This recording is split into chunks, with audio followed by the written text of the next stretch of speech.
And there they go. Just like your species. Spineless. I don't care if you're a changeling. Grow some balls. Hey, in fact, that should make it easier for you. Ah, Tom. Nice and punctual, I see. Do come in.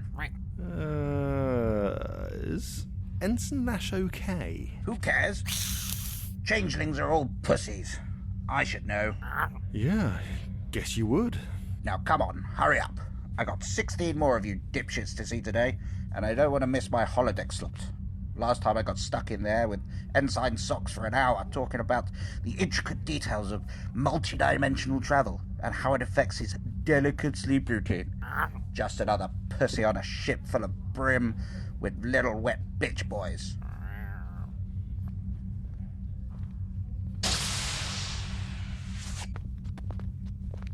Not pulling any punches today then, are you, Counsellor? Punches? What do you know about punches? I just meant... What? My bedside manner? You're so fucking delicate, you humans. Get a little bit of tentacle monster from another dimension materialise in your cereal in the morning and reach its tentacles down your throat and out your little Jap's eye, and you get, ooh, boo-hoo, I have to go to the counsellor. Hey, in my defence, this was mandatory. Mandatory? Do everything you're told, do you? Little wet piss boy. Oh, fuck me. Jesus, you are being a bit harsh. Harsh? I'll tell you what's harsh. The creek. Now that was harsh. What are you on about? The Creek Ensign. They not teach you that about the Cation War on Malevolent Creek in the Starfleet baby school? Afraid not. No, of course not. Would give you little human wet wipes nightmares. I tell you, those damn bots had us outnumbered 20-1. Why, I got them. Sent them straight back to the steel mill. Here we go. You'd never have survived, you jelly-legged, wet-eared puss boy. You don't know what it's like to drop into a hostile world with just your claws, a couple of charge packs, and your 3 brothers. I'm sure you would have had phasers. It's the heat that gets you first. The air closes in on your lungs, crushing you, leaving you short-breathed. Shit! Drop and roll! Containment breach. All security personnel to Deck 13. All non-essential staff, please return to your quarters until further notice. Oh, for fuck's sake, Rob.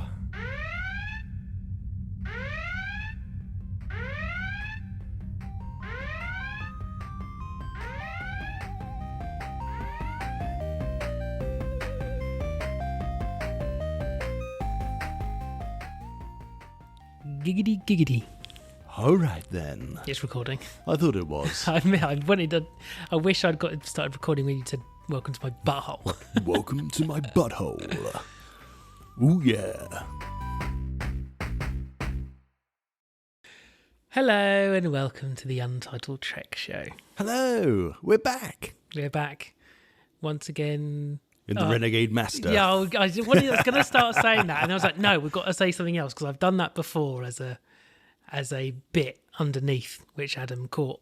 Okay, you could do Independence Day. I'm back. Yeah. So before we get started... I'll be back. I'll be back. We are back. We are back. So before we get started... Yes. Breaking all of my rules, but... No, surely not. Who'd have thought I'd go back on something that I would say? Firstly, the bonus you did with Kay, brilliant. That was great. Yeah, that fun. was brilliant. It was really good. Yeah, and I hope that you can get her to watch the second one. Oh, she is going to watch a couple that'd be more. cool, yeah. Absolutely. I wonder if maybe we could watch it together, because I haven't watched them. Oh, that'd be a good idea. I think So she'd the three really of us enjoy could watch that. that together. We could talk about it whilst watching it. So yeah, really good. But I'm sorry, Karen's been in touch. And we have a correction. Oh, am I getting a slap on the wrist for something? Let's find out. Blah boobity bye blah blah blah boobity bye blah blah blah boobity bye blah blah blah blah blah. Oh, hi Karen. Fancy seeing you here. Well, seeing as I've caught you, I have a correction on the recent bonus episode. At 13 minutes 54 seconds, the presenter, I believe he is called Tom or something like that, the one who likes those monkey films, he incorrectly states that Lower Decks was cancelled after season 1, brackets pushes up glasses. I'd like to state that Lower Decks has actually run for 4 seasons with, as I am sure you are aware, the first season airing in August 2020, continuing up to the season 4 ending in November 2023. Now, I'd please kindly ask you to remind these silly old men that we Trek fans take this very seriously, and for them to think they can host a Star Trek show and get the most fundamental facts incorrect is absolutely laughable. I'd suggest that they post an immediate apology on their social media and address this post-haste in their upcoming episodes. Regards, Trek Superfan number 1. P.S. T'Pol is my beauty queen, forever IDST. Blah boobity bye ba ba. Blah boobity bye boo ba blah blah boobity bye blah blah blah blah blah. What you got to say for yourself? Well, obviously that fan's a prick. An utter prick. They could obviously tell I was talking about Prodigy being cancelled after series 1. No, so after receiving this, I went back and you said Prodigy was cancelled after season 1, and then you said that you and I like another show called Lower Decks, which was also cancelled after season 1. Okay, you're very quickly becoming a prick as well. I had to follow it up. Someone took the time to write that email and send it in to Star Trek Superfan number 1. Did they really? And they quite fancy T'Pol, do they? Well, I don't know what to say about that, mate, but you know. Well, I think I know who Star Wars fan number Star 1 Trek. is. So now we're going to get another correction because you got the correction person's name incorrect. Well, he obviously loves Star Wars as well as Star Trek. No one does. Enter authorization code. Oh, so what sci-fi have you indulged in the last fortnight? We saw Twisters last night. Yeah. That's sci-fi. Yeah, it'll do. It was okay. It wasn't brilliant. It wasn't a mark on the original film. It needed more cows. Yeah, for those you're of right, you that remember that film and that exact scene. You know what? The ride in Universal, when you come out, you always go into the shops. They sell cows as toys. Oh, really? Yeah. Oh, well, this one's got chickens instead. Oh, it's a bit more boring. Cows No, are but it was better. quite funny. Yeah. It got a laugh out of us. It's Oh, fine. okay. Now, you know what? It's not a terrible film. It does the suspense well. It does the tornadoes amazingly well. The effects were brilliant. I was going to say, I remember the original being really good. I'd It love was, to watch it not on VHS. I don't know if that would ruin it somewhat. You know how sometimes you watch something in standard definition and it just looks amazing. Yeah. And then you see the HD remaster and it's like, oh, I can see the string. Yeah, Sort of thing. I don't know. I'd be intrigued to see it. But no, if you've got free cinema tickets or cheap tickets, go and see it. Otherwise, wait for it on streaming. It's not one that you're going to feel really sad you didn't see it at the cinema. Yeah. So we saw that. I took Kate to see Despicable Me 4. Mm-hmm. Any good? Really good fun. I love all of them, to be fair. They've been super solid. What's the company? Is it Illuminate? Illumination. I think they're really good because they did the Mario film. They did the too. Mario. They did the Secret Life of Pets. And okay, Yeah. the Secret Life of Pets 2 is nowhere near as good as the first one, but that first Secret Life of Pets is brilliant. Minions has been brilliant. Despicable Me has been brilliant. The Super Mario film was brilliant. Yeah. They're a good company, actually. I'm pretty impressed with them. Yeah. I like their stuff too. I think it's decent. And then I actually went back to start watching some of the Planet of the Apes films. And I'm not going to have you... Oh, God. He's on about the monkey films again. It wasn't The you, the narrator's man the who narrator. edits. The man who edits the show. I'm not doing you any favours this week. We can all suffer together. Play on, maestro, play on. Anyway, so I went to see... Well, didn't go to see. Jesus, did I time travel? No, I dialed it up. Disney Plus has all of them. Beneath the Planet of the Apes is the one I'm watching. And just to make sure the narrator really doesn't fuck with me. I saw beneath the Planet of the Apes.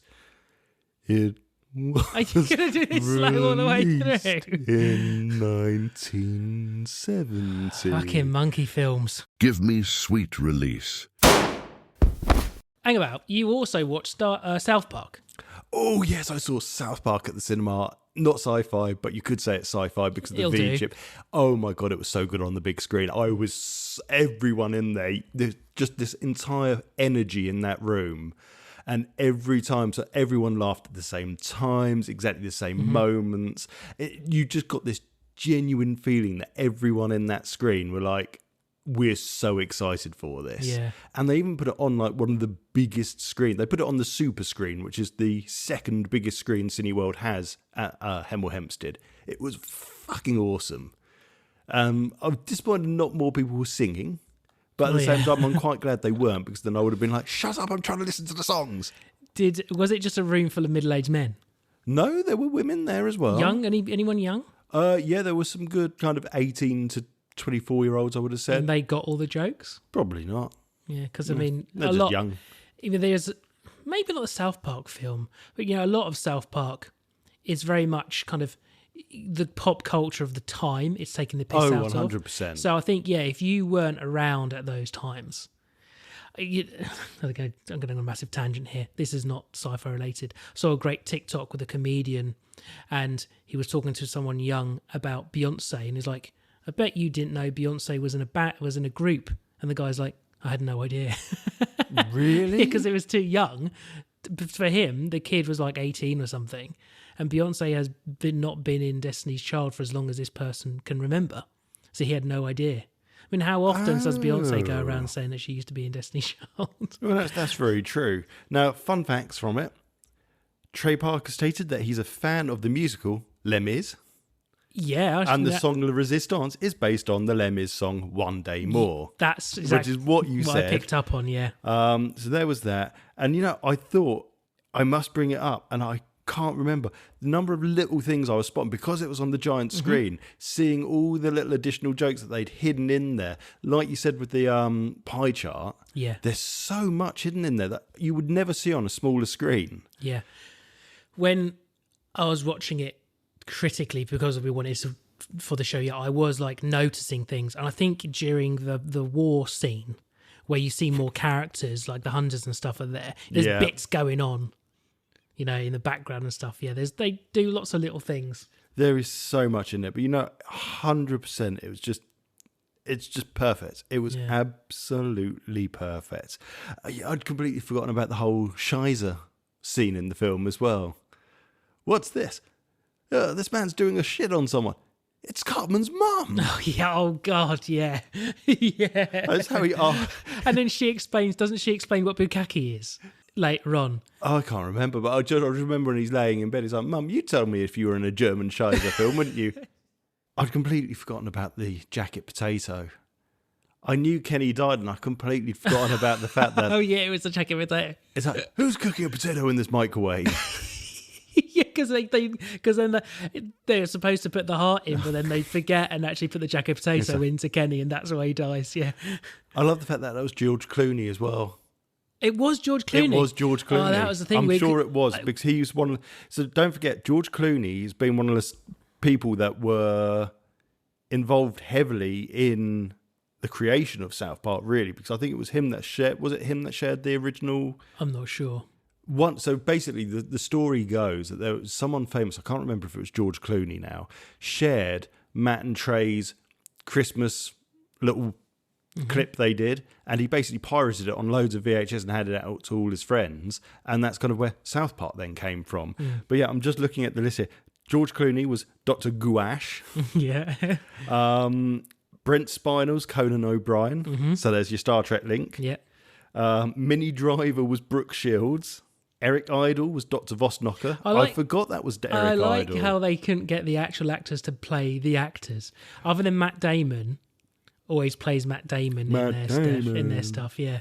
Well, that's what's really funny as well, because if you watched the credits at the end, it comes up and it's like, starring George Clooney, Brent Spiner. The following actors were not in this film, and we just used voices to make them. Oh, and then it makes you think they're in it. No, it was basically, it just states, these people do not endorse this film and were not part of this film. Oh, it just lists them. That's great.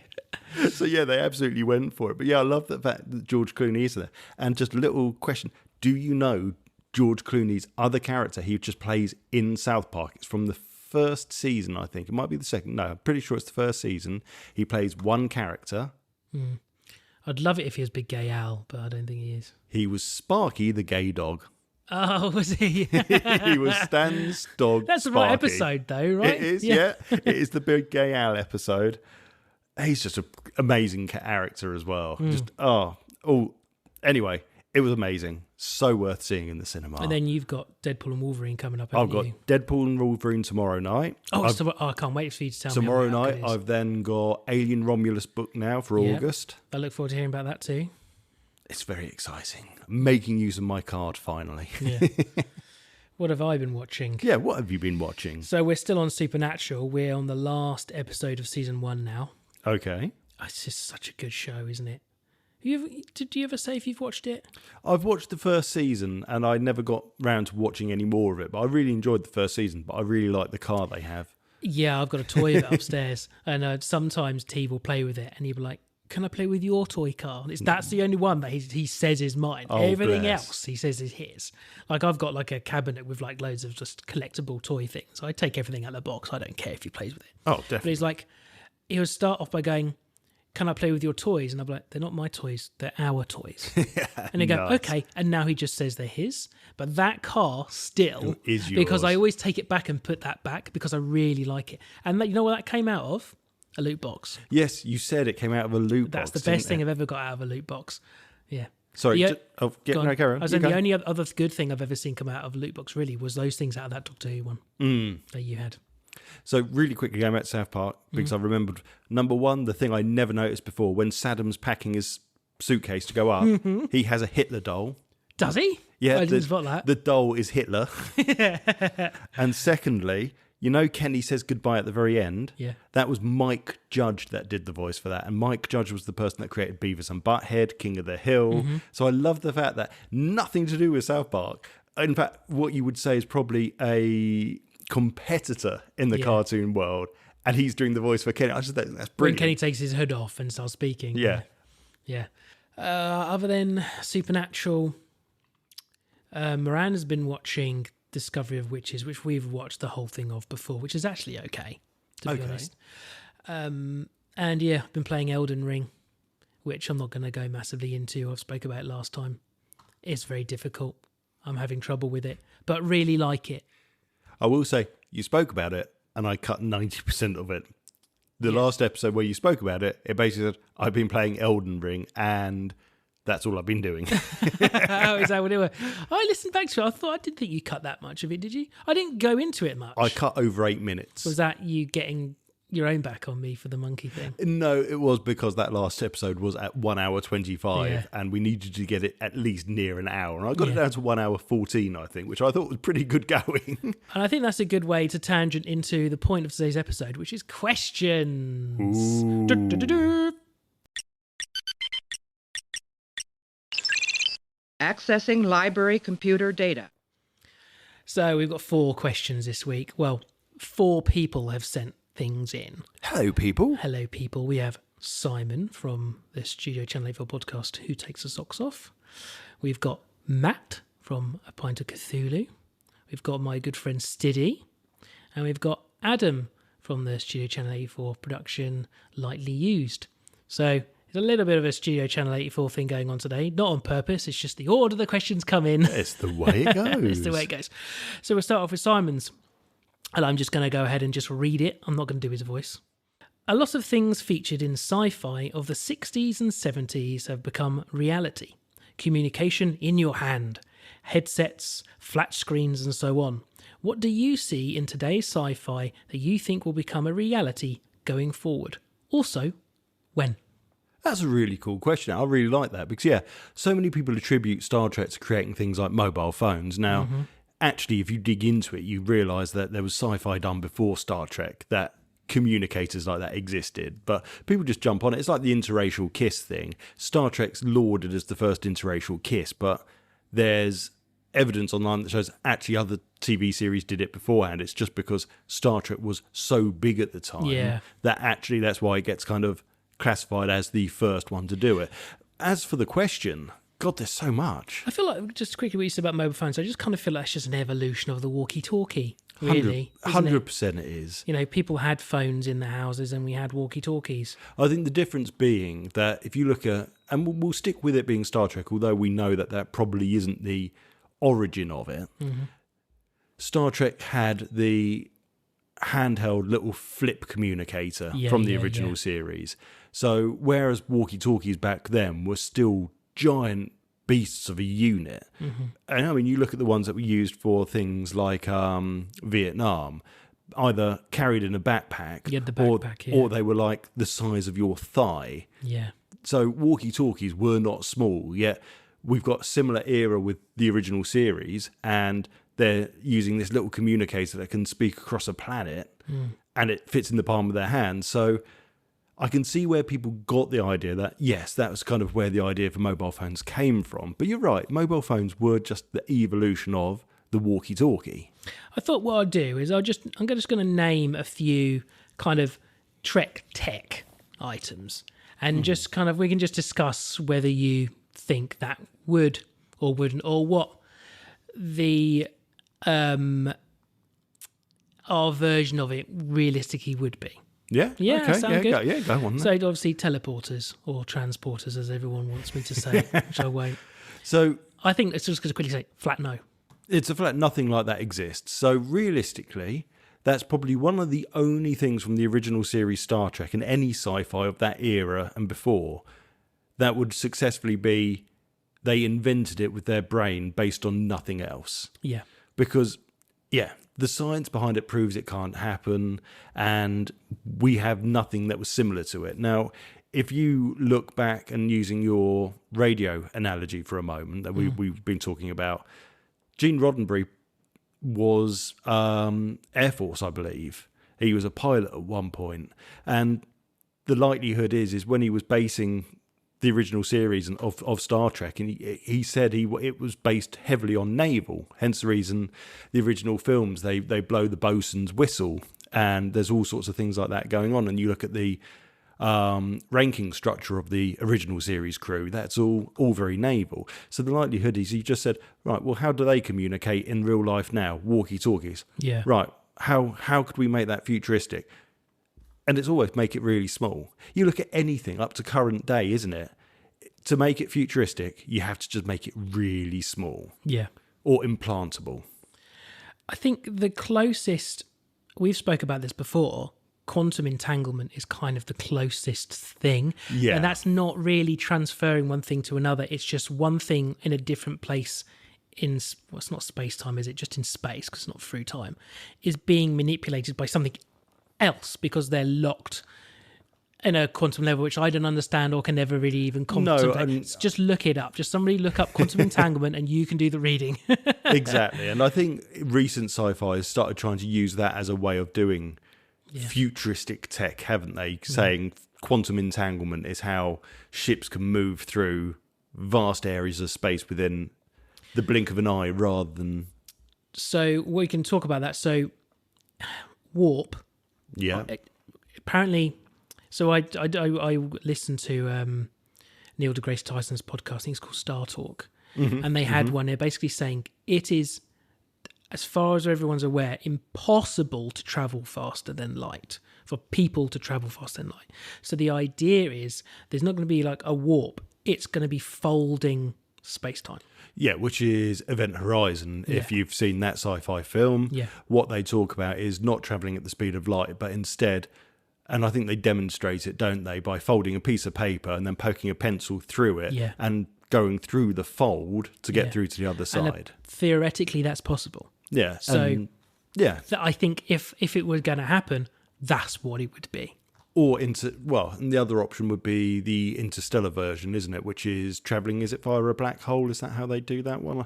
I've never seen Well, they go into Interstellar. the event where Interstellar kind of ends with him going into a black hole, and things happen inside the black hole. But I don't think that's really how he travels there. I can't remember how he's doing it. Oh, fair enough. I'm happy to be wrong on that. But he goes over the event horizon, in that. So that kind of does... So space travel, I just written in general. So transporters, it's just a no. Yeah. Space travel-wise, science right now says warp's not possible. Folding space, super, super, super, super complex to even vaguely understand how you'd even not in our do lifetime. that. But it's not going to happen, is it? I know they're using things like ion drives now they're trying to build, which are just purely the movement of a few ions to propel something. And people are now evidencing that actually, yes, they could be used for space travel, which means they need super low energy, which means you could travel a really long distance without the need for a huge amount of fuel. It's because they need all of the fuel to get out of the atmosphere and off the planet. Once they're in space, there's no which is nothing to slow you down. Bizarrely, that's why Armageddon always did quite a good job. As much of a cheesy film as it is, and based on no science at all, I love the fact that, they don't just blast them into space and just have them go off to the asteroid. They blast into space, then have them. You need more fuel. You've used all your fuel. I really like that as a story arc because it's true. I think what it will come down to is it will be space stations building, like they do in Star Trek, building the spacecrafts in space and just transporting materials up. Or, there's that meteor that's supposedly coming past in the next few years, isn't it? Supposed to have more wealth on it than whoever knows what. Somehow capturing those. I mean, it's not something you could lock into orbit because it probably would cause trouble. Until we perfect fusion and until we come up with a way of folding space travel is going to be slow and boring. And the only thing I can see for the future would be, like you say, space stations along a very straight route. So if we wanted to, let's say, colonize Mars, you would have several space stations on that route that you would build going out there. And then, the colonizing of Mars would be, if you're going to move your family out there, it's X number of years to move out there. Yeah. And then you ain't coming back. We don't send ships back. It'll always be, we send ships there and they just get recycled. Yeah. So what I've got goes on to a little bit about what you and Kay spoke about in the Prodigy episode about gravity. Oh, okay, and yeah. One thing I would say, because I think you or she may have said turning gravity off. I think it's not so much that they're turning gravity off. They're turning off... I think that planet probably has a very low gravity and they are artificially increasing gravity. It and they're turning that off. And you can do that. But I think it happens in The Martian. The ship, you notice the ship spins. Yeah. So it's creating the centrifugal force which pushes them against the floor.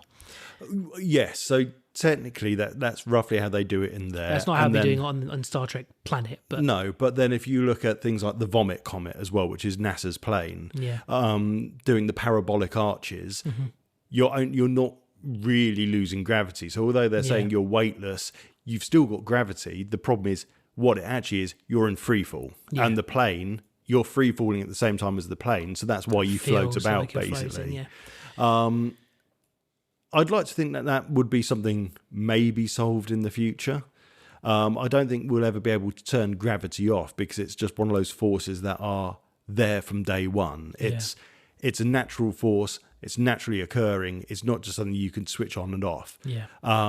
And if it were to be there was a material on our planet that could block gravity somehow, we would have found that by now. But realistically, I think artificial gravity is definitely going to improve. I think that's going to get better as time goes.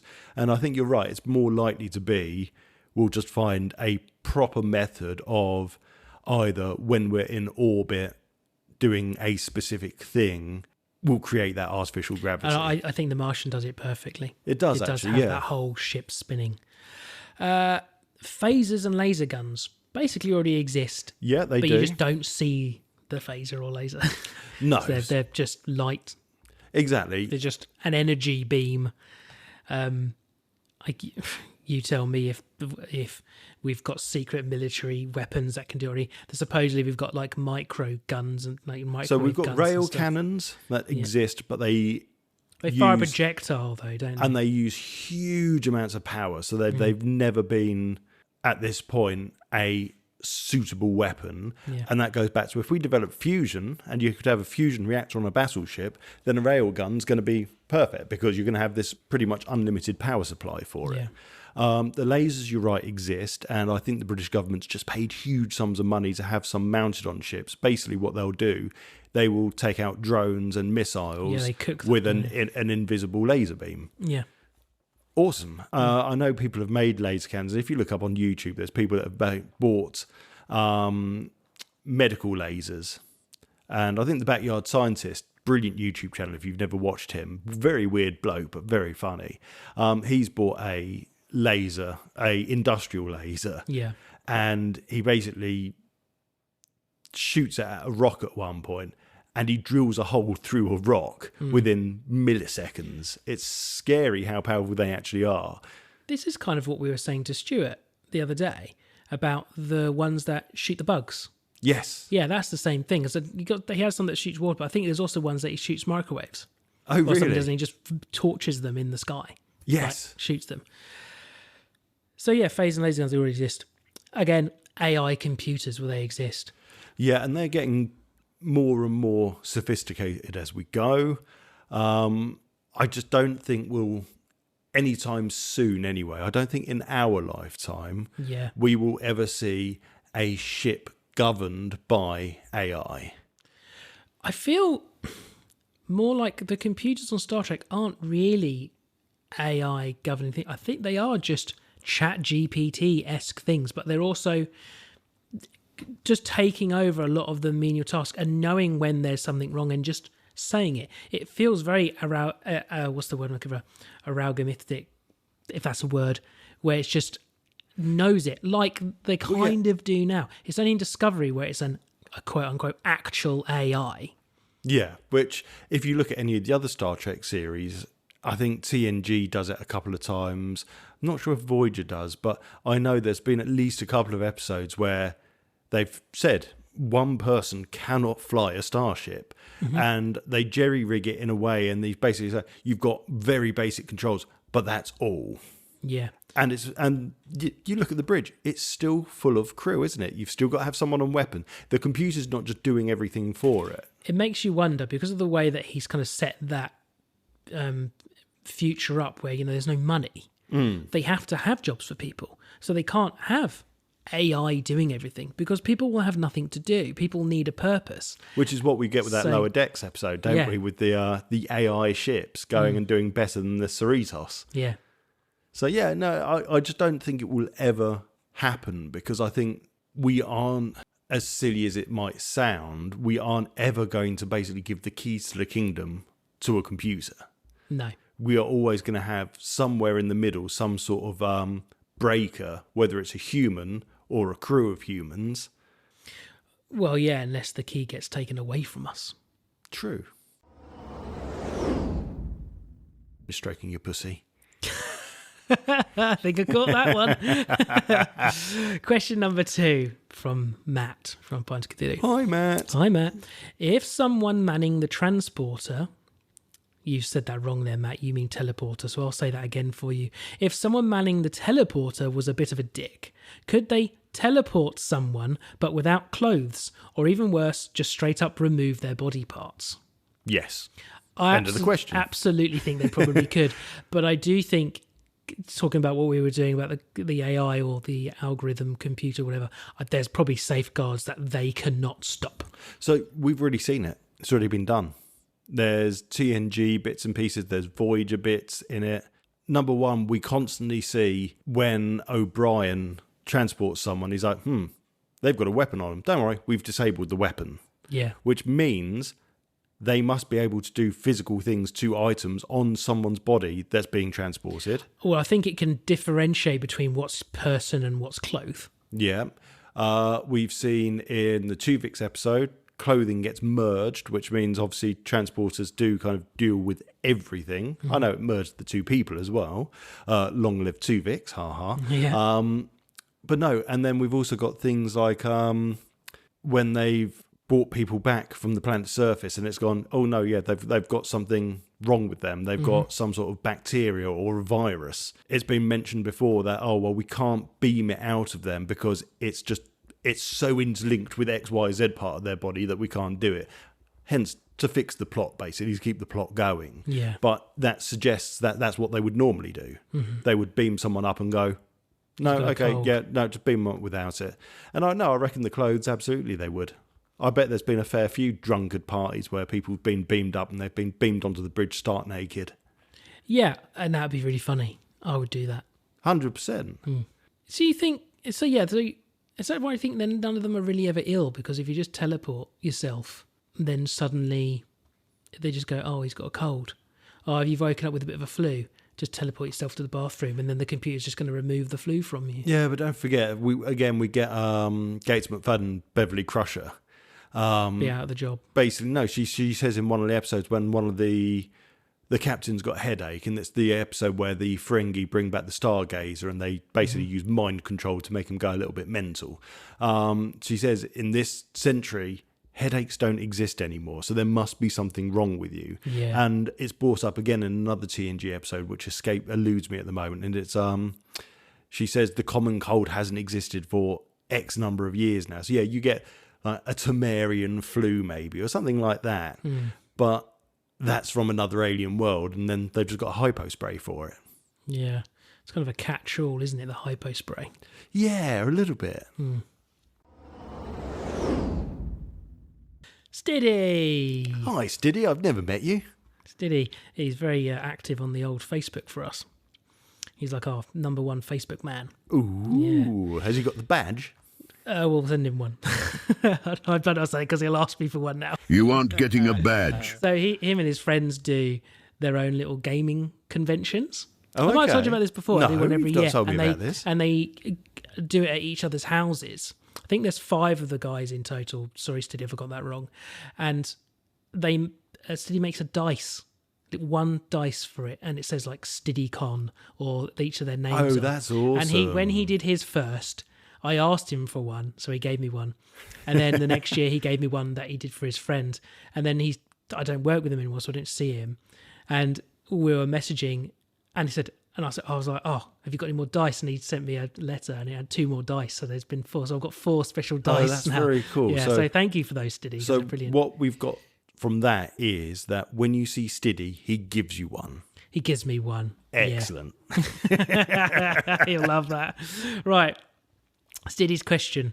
Are fan-made trailers better than studio-made trailers? The writing of a story, or the writing of the story, is the CGI executed in a more satisfying way?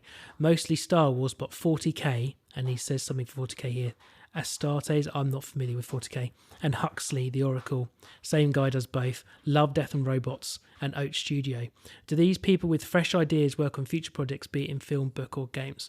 So it feels like there's multiple questions there, doesn't it? What he's saying is, I think, do we feel like the fan stuff is getting better than basically the studio stuff?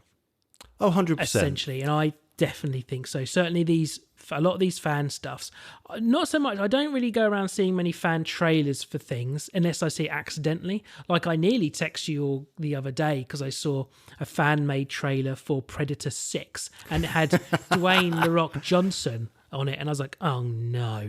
And I started watching it. I was like, they're actually making a Predator film with The Rock, and then I realised, oh no, this is all just cut together. Brilliant. And it did have me for the first 10 seconds, so I nearly screenshot it and goes, oh no, they've ruined Predator. It's not that I particularly have a problem with The Rock, but I would have a problem with him being in the Predator. So look, let me break this down really quickly into kind of the separate sections. So number 1, I'm going to start in reverse order here. Mm-hmm.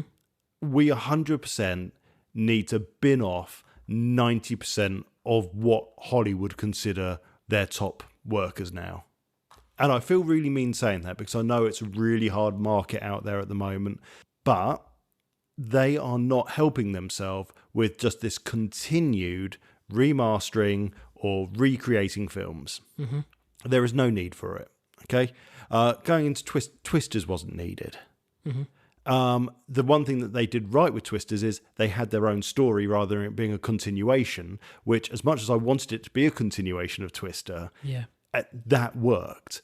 However, if they come forward yet again and go, oh, by the way, we're now going to do, let's say, The Running Man, brilliant 80s film. Oh, they don't, so we're going to I'd remake be The upset Running Man. if they did that. Or we're going to remake Gremlins, or we're going to But this is the way we go. We've already had RoboCop. The first RoboCop, really dark. Well, it's a dark action film. They did Total Recall. Then they remade RoboCop and they made it not an 18 certificate. They lost all of the funny bits to it. They lost the darkness to it. Total Recall, brilliant film, had its cheesy moments, remade it trying to make it really dark and just different, and it was shit.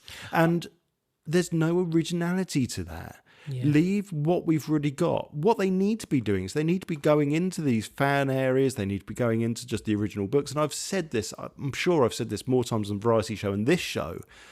Marvel, DC, stop creating the fucking origin story of the sodding characters over and over again. I'm sick of Spider-Man. I'm sick of Iron Man. I'm sick of Superman. I'm sick of Batman. You know what I would love to see is them go into their big library of all the DC comics and just choosing one graphic novel at random. That's, let's say, Batman, okay? Just one that's not an origin. It's just a random DC Batman novella. And just go, that's what we're going to make. Well, have you not seen Batman with Robert Pattinson? Because that's not an origin. Exactly. And it probably is my favourite Batman. Okay. And that's perfect, isn't it? Yeah. Because they did just that. But how often are they doing that? They're not. They're recreating, or they're just polishing up things that we've already had before.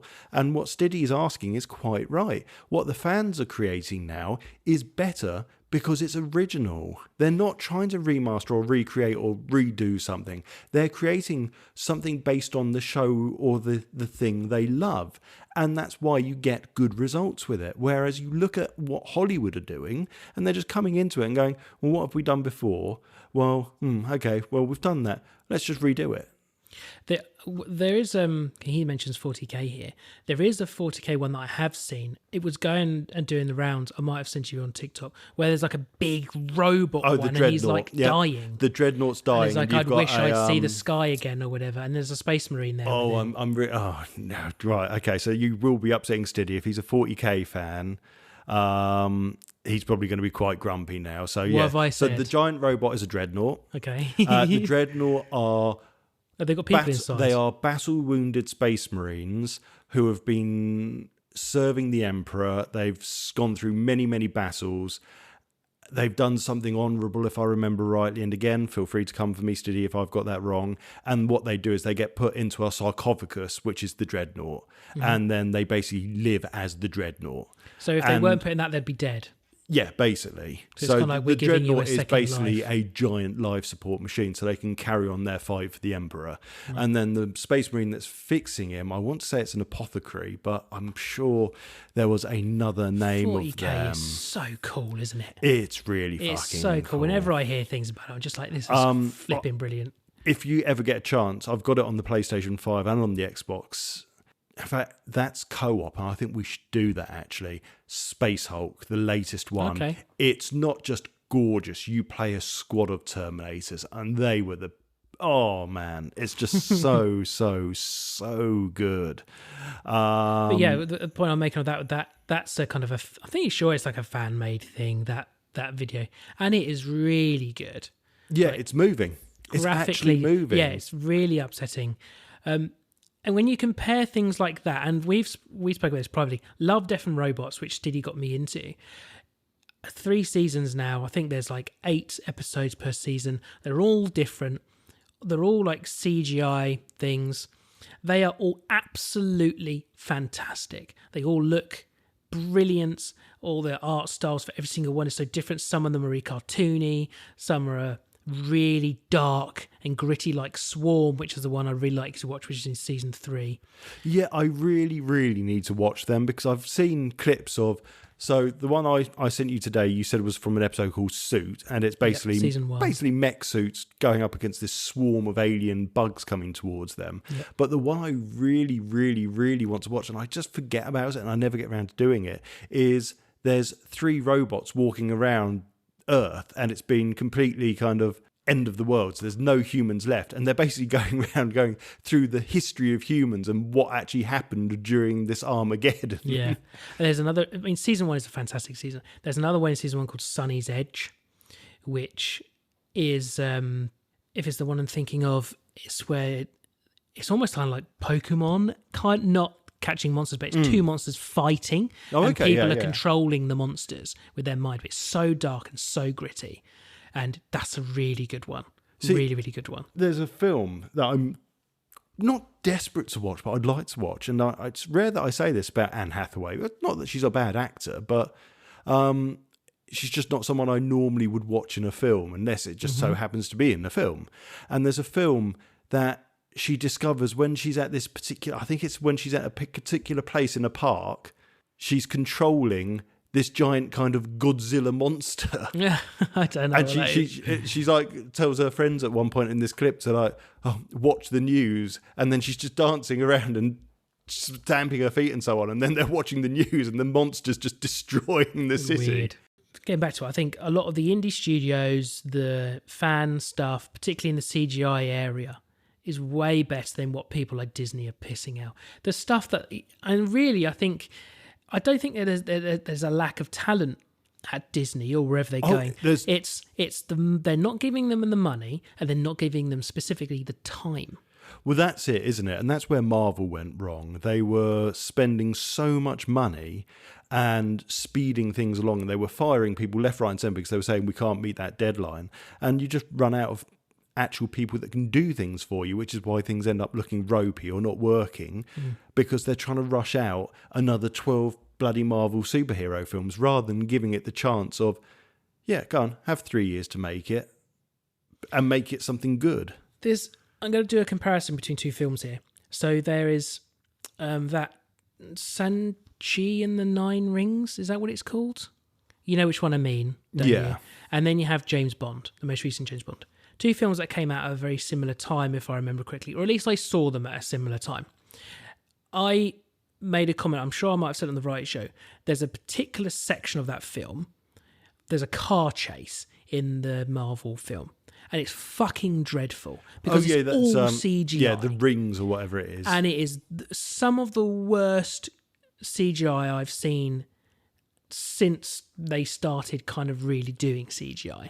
And the Matrix has got better CGI. It's a really big shame because actually I really enjoyed Shang-Chi. Yeah. But that moment in it, it's so jarring. And I just kind of shat on Matrix a bit there because if you go back and watch that, some of those scenes with the Matrix where Neo's computerized, they're ropey. Yeah. The film's a great film. The first film's good, actually, because they did more with practical effects in that. The second and third one, oh, Jesus, yeah, it's bad. Now, I want you to compare that to, I know it's not a film that's going to have loads of CGI on it, but that James Bond film. Now, there's a scene in it, I'm probably getting picked up by tapping the table, where there's like a drone shot and the Aston Martin's going through some streets and skidding around all these streets. And there's a really good bit where he drives through a plaza and there's no cars or anything there. Now, I saw the making of that bit. That road is caked in tyre marks. Mm-hmm. All digitally removed for the James Bond film. And you would never have known. Okay, Ford versus Ferrari. Have you seen that? No, I'd like to watch it though. Or Le Mans 66, depending on the country that you're in. Amazing film. It's on Disney+. Virtually none of the cars you see in that film exist. But you wouldn't know? No, I had no idea. My dad was genuinely, how did they get that car? They've been worth millions. How are they being allowed to race it and all that sort? It didn't. Yeah. Just full stop. It exists on screen. And you know what? The great thing now, because whereas before, like doing kind of side paints where you'd have your camera on one of those tracks and it has to go for that track. Now with drones, they can do the exact same path again and again. Well, it's not even that. It's virtual cameras now, isn't it? If you think about it, how many things have you watched where actually it's just a virtual camera? Yeah. And everything is CGI except for the main character and the virtual camera they're choosing. It's incredible. It's utterly, utterly incredible. But what we're getting at, Stiddy, is we think the fan stuff is better. Our last question from Adam from Lightly Used podcast. Hello, Adam. In Trek times, is Earth just mainly a vineyard and Starfleet HQ? So that's the first bit. And he's like, also a few months back when I was thinking of backstory stuff for his character, he's talking about his character in the shit show, and I messaged you about transporting waste from a holodeck. I was thinking of other lazy / workaround using the transporter to do stuff. He's right. Why is one writing transporter to do stuff that my character would do? Is it possible to transport a shuttlecraft down to a planet instead of flying it? Plus, it does seem quicker. Okay. Number one. Oh no, sorry, still going. Sorry, I thought that was my notes. Okay. Sorry.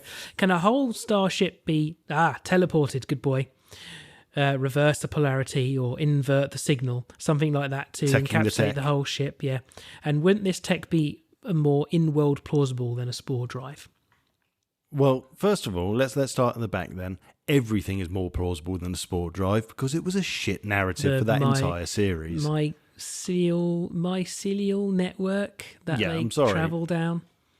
So basically a multi-dimension. Whoever came up with that story was just doing magic mushrooms at the time. Yeah, they were doing the mushrooms. So I'm going to do magic mushrooms and I can see across the universe. This is a brilliant idea for a Star Trek series. And then let's make the ship look really shit. So there's so many different texts they could have done for this that would have been better than the spore drive. Yeah. The transporting of it, really, you're just ending up with Stargates at that point, aren't you? Because that's what they're kind of doing, aren't they? Yeah, okay, they're doing theirs kind of hyperspace sort of thing between two Stargates, but that's what you would need, wouldn't you? You'd need lots of floating Stargates around planets, and you'd push the ship through it to do the transporter, I guess. Be like an old-fashioned scanner where you've got to drag it down slowly across it. Yeah. Go in at impulse. Okay, we're going in. No, I've increased the speed by mistake. And you come out the other side and your ship's now 12 centimetres longer and slightly misshapen. Yeah. It's weird because like in talking while we're on Discovery, I complain how everyone just teleports everywhere. They don't walk through doors. Doors are irrelevant now because they'll have a conversation at the end of the scene. They'll just disappear and reappear in the next scene. It's that jarring. I see, that bugs me. And it was a bit less in the season 4, whichever the most recent season was. Let's just say it's season 4. The season before is when I really noticed it. Everyone was doing it. I was like, oh, what? Just walk. Just fucking walk. You're all going to be fat like in Wall-E. I was just literally going to say Wall-E. This is exactly where we're heading, isn't it? We're just going to have a fat crew on a cruise ship, basically, because, I just need to go to the toilet. I'm back. And I was thinking, maybe they can't teleport a starship because of some overcomplicated things like the warp core. And I was like, no, they teleport the warp core frequently when it gets blown up. All sorts of that places. Happens all the time. So what is it? Is it the bigger the object, the more power it needs, and there isn't enough power? Well, you'd need a teleport. You'd need a transporter pad external to the ship. You'd need a transporter the size of a ship. That's it, isn't it? Because if you think about it, in TNG, Voyager, they've got the transporter pad, which you can stand on. They then have cargo transporter pads, which are designed for the far bigger things. So you'd need a transporter pad the size of a ship. So you either have to always go away on the pad or come back to the pad, don't you? Because they beam down to the surface and they beam people off the surface. There's no transporter pad there. But that's what I mean is though. But so why do you have to initiate the teleport on your ship from the pad? You don't. They don't. They quite often in some of the TNG transport medical emergency. They'll transport from straight where they are to the medical bay. They do it from. So I think the law behind it is. What's the best analogy you could use for this? I could land a helicopter anywhere, technically. I could land it on a road, I could land it on a lawn, I could land it on a beach. But you land it on the pad. The best chance of having a 100% guaranteed safe landing is landing it on that helipad. And I think that's the whole point of having a transporter pad on a ship is it's got all the power it needs to make sure it's going to get no you. interference, specially designed room, particularly for teleporting. It's there to specifically transport you. You could be transported from anywhere, but there's no guarantees. And again, you see it in a lot of the episodes when they're down on the surface and they can't get a lock. They beam down some nice little light lamppost sort of things that they can put around them to increase the signal, in effect making a transporter pad. So we're saying that you'd need to have a bigger... Yeah, I don't see there's any reason you couldn't transport a shuttlecraft or even a ship, but you would need a huge amount of power and you'd need a huge amount a huge bay of some sort for the ship to be And transported. I guess it's a range thing too. Yeah, I mean, you could technically, I guess, say that the caretaker transported Voyager. Yeah, I guess so. And you look Did at he the do it with size. technology though, or did he do it with his mind? The idea was the caretaker was a computer, wasn't he, really? The whole point of it was he was an alien race that entire weird space station was him, wasn't it? I guess so, yeah. So it had a huge amount of power and everything else, I guess. So I think that's what that kind of stemmed from. So I would say, obviously, it probably is possible in Star Trek. Whether or not it would ever get done is another matter. If anything is going to do it, Discovery will. I think as well it is a range thing, because I think, we've got to get in teleporter range. Well, yeah, So I purposely said teleporter because I wanted to say transporter that time. So all the transporting you see is typically from the ship down to the planet, Yeah. planet back to the ship, or to a ship nearby. Yeah. Yes, you get the pretty... They're not bad films, but they are very loose and free with the Star Trek stuff, which is the modern films. And you get the whole warping transport at warp and really long distance transport that Scotty has come up with and that the Federation took from him. I feel like a more logical use for it would be when they're building the ship in a dock. If it needed to be in a different bay to do different things, it could teleport from one bay, the whole kind of chassis and something, to another bay. Well, even that, I would say, wouldn't it make building ships easier? I've built the left nacelle. I've now beamed that up into space, and your little robot craft come and pick it up and drag it off to the space dock to attach to whatever, and everything is beamed up from the surface into space. You could beam it into position. Yeah, Couldn't exactly. you? You could just teleport the pieces straight out of the factory into position, connected immediately, couldn't you? You wouldn't have to have the robots. So just suddenly this thing just starts getting beamed into construction. Yeah, potentially. So yeah, we've just made Star Trek better with that, haven't we? What else is right? So the vineyards and the Starfleet HQ. Absolutely. Yeah. Oh yeah, it's vineyards and it's the Federation base and restaurants, because Cisco loves going to Earth just to go and eat in the restaurants. Yeah, I think that's all that's there, isn't it, really? To be fair, we're already going that way. You go to St Albans, it's basically restaurants and bars. We just need some vineyards around there, and the town hall can be the Federation, and St Albans is the first basis of the Federation. Yeah, I guess so. Because I mean, it's farmland as well as vineyards, isn't it? Yeah. I think they do say there's a lot of farmland, and aren't all the captains just seem to all have farmland, don't they?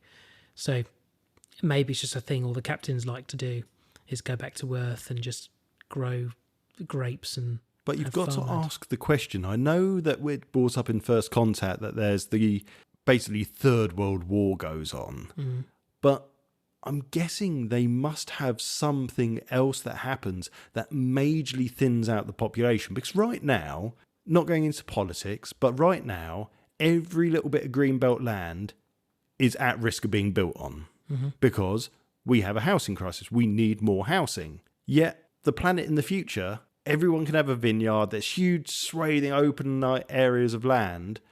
What happened to that population? Was there a massive population crisis? Well, we have the war of the people who get changed. What's that one? The Khans. Oh, yeah. So you have that. What's the eugenics war? The eugenics war. So you have if there's a World War III and there's eugenics war. But I think as well, because everyone's just now going off into space, there probably just isn't as many people. Or is everyone just happy living in high rise as well? Yeah, maybe they just happy living in happy being in space, and actually there's less population on the planet. The planet's been saved by global. Possibly, you're they've right. solved global warming and all the other problems that they've got, and there's just fair. Okay, well, here's a question for you: space station or Earth? Which would you choose to live on? I think I like the idea of a space station, but I still want to be on a planet. I think I want to be able to have the sky above me. Okay, you know, Earth or Moon? We've colonised both. Which would you like to live on? There's a question. So both have got the sky above you, but one you're getting to look at Earth every day. A respirator. No. It's been fully colonised. It's been turned into a planet. Oh, okay. And there's grass and stuff. Oh, I don't know.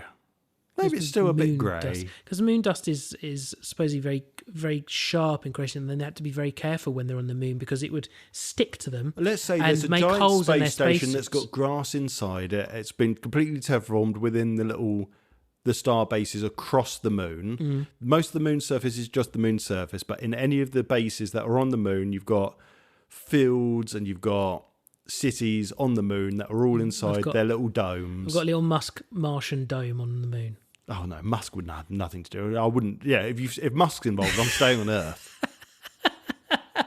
There'll be a long fucking cable running from Earth for the charging on the moon because there wasn't enough charging points. Yeah, you want to supercharge your moon buggy, your Tesla moon buggy. Well, because I've lived on Earth my whole life, obviously it'd be great to go to the moon. I think if Star Trek was real, I would be on a ship. I'd want to explore. I would want to do that, and I could have seen myself going to Starfleet and choosing something, and off I go. If it happened right now, I think I'd love to visit the moon, but I don't know if I'd want to stay there. Okay. And I'd be upset if T went and lived on the moon. Well, that's just the way I am. I'm not someone that's going to move country, you know. No, I know what you mean. So basically what we're saying to you, Adam, is that we don't think you'll be teleporting ships around the place, but there's definitely a lot of vineyards on Earth. Definitely. Command functions are offline. So that's it. Is it? 4 questions from 4 people, 4 answers. Well, 8 answers if we do one each. Some of them went on a tangent, some of them didn't. So next episode, we're going to be watching and talking about Picard, Season 1, Episode 1. Ooh. Arguably, is Season 1 the worst one? Yes. If we're going to compare all of them? Season 1 of Picard was the biggest disappointment to me. How many were there? 3 or 4? 3. 3. 3 was brilliant. 3 was amazing. 2 started off brilliantly and then jumped the shark and went horribly wrong. And 1 was just rotten from the beginning. There's a lot of things they just never answer, isn't it? Like, Well, where's to talk the about the CGI Borg as- cube go? Talking about the CGI as well. That first series, when you see the Mars attack, when the androids attack Mars and destroy it, or whatever they do, it looks like a late 90s, early 2000s CGI cutscene from a game. It was not good at all.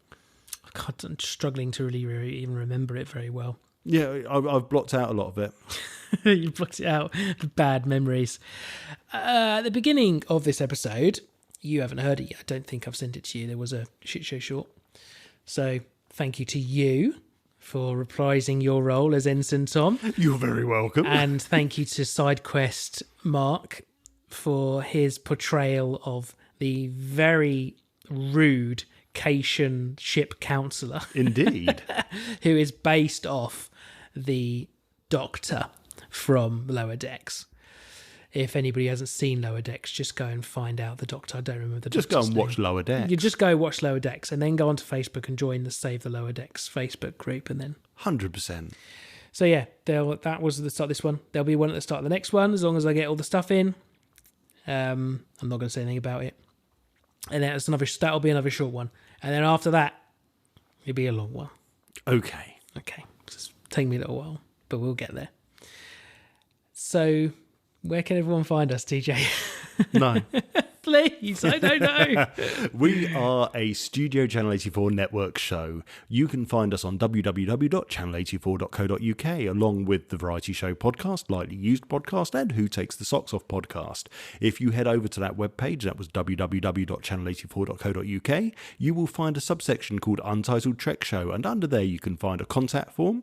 You can find all our social media, which is _Untitled Trek, and that is on Twitter, that is on Instagram, TikTok, Threads, you name it, it's probably there. You can also find us on Facebook with the Channel 84 Variety Show. It's an old name, just accept it. We do everything there.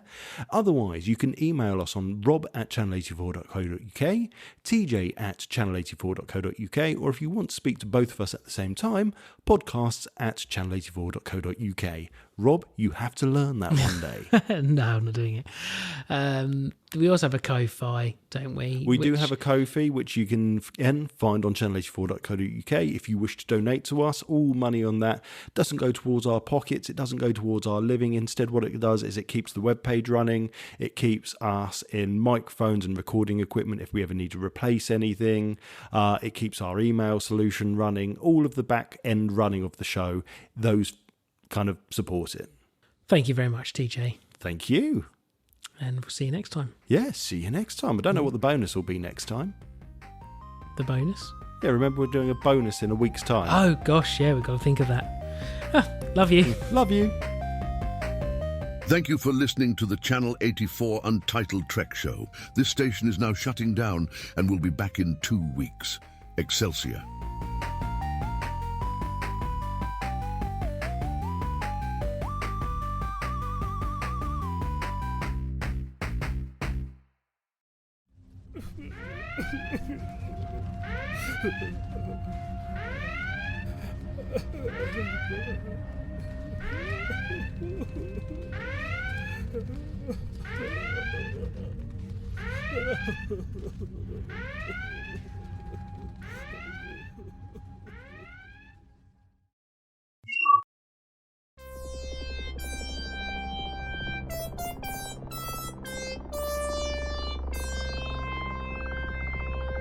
This was a Studio Channel 84 network show. To find more, head over to channel84.co.uk now.